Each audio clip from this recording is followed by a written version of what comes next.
Hi, I'm Evan Potter, and I did my terrorism project on the Muslim Brotherhood. History. So the group was founded in 1928 by Hassan al-Banna. He was the son of a mosque imam, which is a mosque leader, almost like a pastor or a priest in other religions. The group was founded in rejection to the Western values and Egypt's imperial domination. The group was also put in place to enforce Islamic law, politics, and value. The Brotherhood is a political and religious group.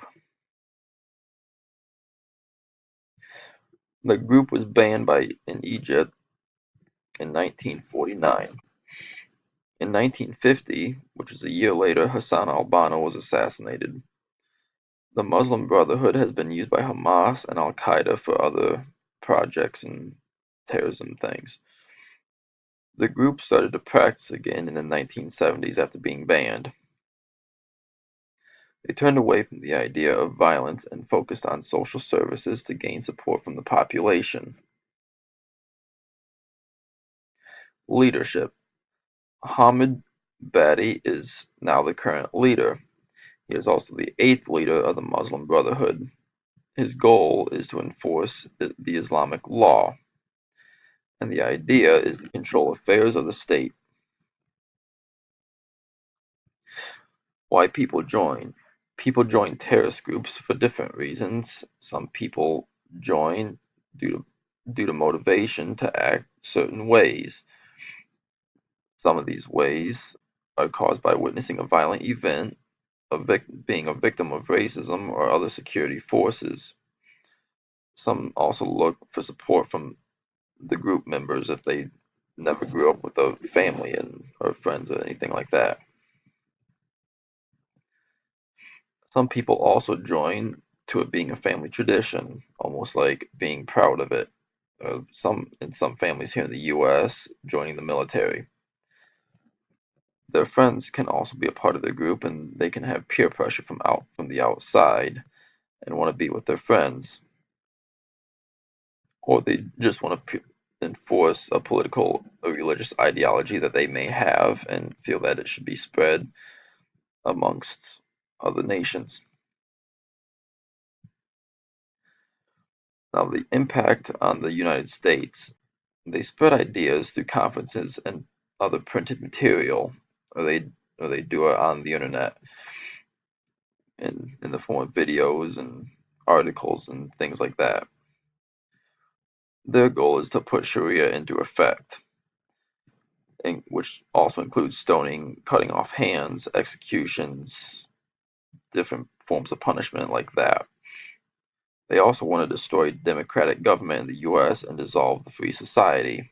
So how we live here in the United States, they don't agree with it, and their Sharia law practices against it. So punishments. Muslim Brotherhood has had leaders and followers captured and killed in Egypt.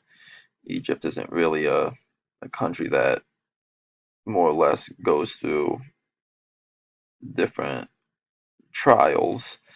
They just sort of in a way handle it themselves.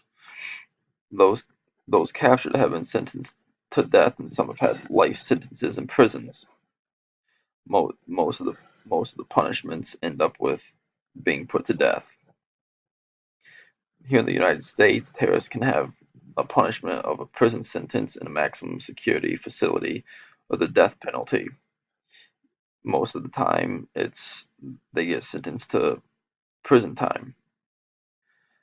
In some cases, torture has been reported at some facilities. Most of these cases have been gotten out to media, and many people have found out about it. More punishments. In 1996, the Anti-Terrorism and Effective Death Penalty Act was written to enforce death sentences for terrorists. Many people in the US feel that it's a good thing, especially if they had family members that were killed during 9/11. They they most likely see it as an act of justice for their family member being killed by these individuals' beliefs. There's been many Muslim Brotherhood.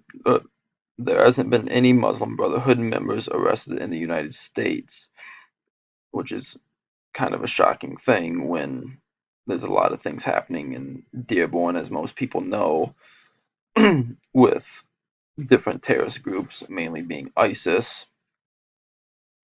and their propaganda being spread across the country and being a big deal and reaching the news. And here are my reference pages.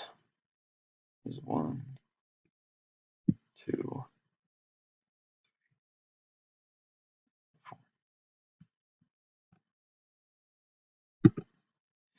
Thank you. I hope you enjoyed the presentation.